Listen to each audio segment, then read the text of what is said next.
आप देख रहे हैं अपना भरोसेमंद चैनल ट्रेंडिंग न्यूज इंडिया। हमारा एक ही लक्ष्य है, छुपी खबरों को सबके सामने लाना। नमस्कार, मैं सुरजीत। आप देख रहे हैं ट्रेंडिंग न्यूज इंडिया। हाजिर हूँ दिन की 10 सबसे बड़ी खबरें लेकर।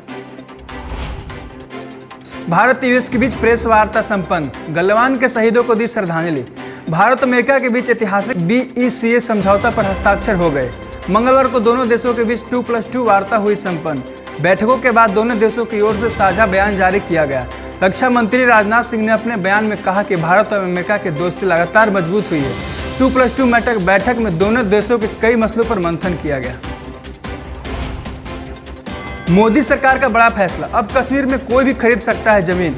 जम्मू कश्मीर में अब देश का कोई भी व्यक्ति जमीन खरीद सकता है और वहां पर बस सकता है। गृह मंत्रालय द्वारा मंगलवार को इसके तहत नया नोटिफिकेशन जारी किया गया। हालांकि अभी खेती की जमीन को लेकर रोकी जारी है। आपको बता दें, इससे पहले जम्मू कश्मीर में सिर्फ वहां के निवासी ही जमीन खरीद फरोख्त कर सकते थे, लेकिन अब बाहर से जाने वाले लोग भी जमीन खरीद कर वहां पर अपना काम शुरू कर सकते हैं। रामदास अठावले को हुआ कोरोना पॉजिटिव।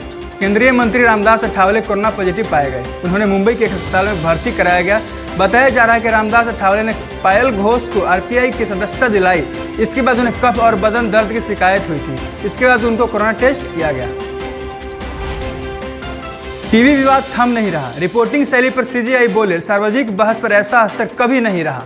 टीवी कवरेज के दौरान सांप्रदायिक घृणा फैलाने के आरोप में मामला सोमवार को सुप्रीम कोर्ट पहुंचा। चीफ जस्टिस SSA बोबड़े ने रिपब्लिक टीवी के चीफ एडिटर अर्नब गोस्वामी की रिपोर्टिंग शैली पर तल्ख टिप्पणी की। कहा, आप अपनी रिपोर्टिंग के साथ थोड़े पुराने जमाने के स्तर को जोड़ सकते हैं। सच कहूं तो मैं इस स्तर की बहस को कभी स्वीकार नहीं कर सकता। CM अशोक गहलोत ने किया नया घोषणा। राजस्थान में कानून बनाकर मास्क पहनने के अनिवार्य करेंगे। यह बात मुख्यमंत्री अशोक गहलोत ने सोमवार को कोरोना के विरुद्ध जन आंदोलन को संवाद में की। CM गहलोत ने कहा, जब तक वैक्सीन नहीं आती तब तक मास्क पहनने को, 2 गज की दूरी बनाए रखने तथा बार बार हाथ धोने जैसे उपाय अपनाकर ही कोविड-19 से बचा जा सकता है। जम्मू कश्मीर में एक और आतंकी का सरेंडर। सैन्य अधिकारी बोले, हथियार डालने वालों की मदद करेगी आर्मी। जानकारी के मुताबिक आतंकी को जब सरेंडर करने के लिए कहा गया तो उसने हथियार डाल दिए। जब इस आतंकी ने सरेंडर कर दिया तो उसके घर वाले काफी खुश दिखे। हाल के दिनों में कई ऐसी घटनाएं देखने को मिल रही है जब स्थानीय युवकों ने आतंकी का रास्ता छोड़कर मुख्य धारा में शामिल होने का फैसला किया। टीवी एक्ट्रेस मालवी मल्होत्रा पर जानलेवा हमला। कई फिल्मों और सीरियल उड़ान में काम कर चुकी एक्ट्रेस मालवी मल्होत्रा के फैंस के लिए बुरी खबर है। एक्ट्रेस पर जानलेवा हमला हुआ है, जिसके बाद मालवी को अंबानी अस्पताल में भर्ती कराया गया। मालवी के पेट पर एक शख्स ने चाकू से हमला किया।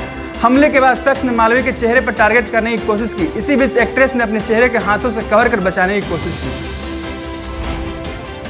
सोनिया गांधी का बिहार के नाम संदेश। सोनिया गांधी ने अपने संदेश में कहा, प्रदेश के बदलाव की बयार चल रही है और लोगों की आवाज राष्ट्रीय जनता दल, कांग्रेस और वाम दलों के गठबंधन के साथ है। उन्होंने यह आरोप लगाया कि केंद्र और बिहार में फिलहाल बंदी सरकारें हैं, जिन्होंने नोटबंदी, तालाबंदी, व्यापार बंदी, आर्थिक बंदी, खेत खलिहान बंदी और रोटी रोजगार बंदी की है।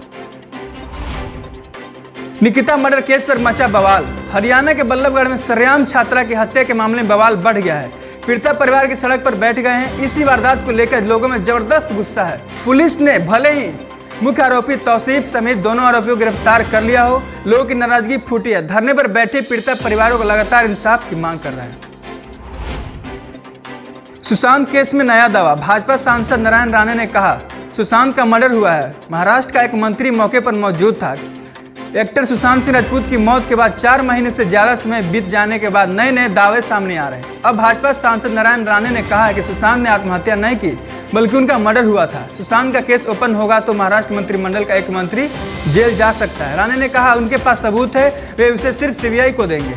बाकी अन्य तमाम खबरों के लिए बने रहे हमारे साथ। देखते रहे ट्रेंडिंग न्यूज इंडिया।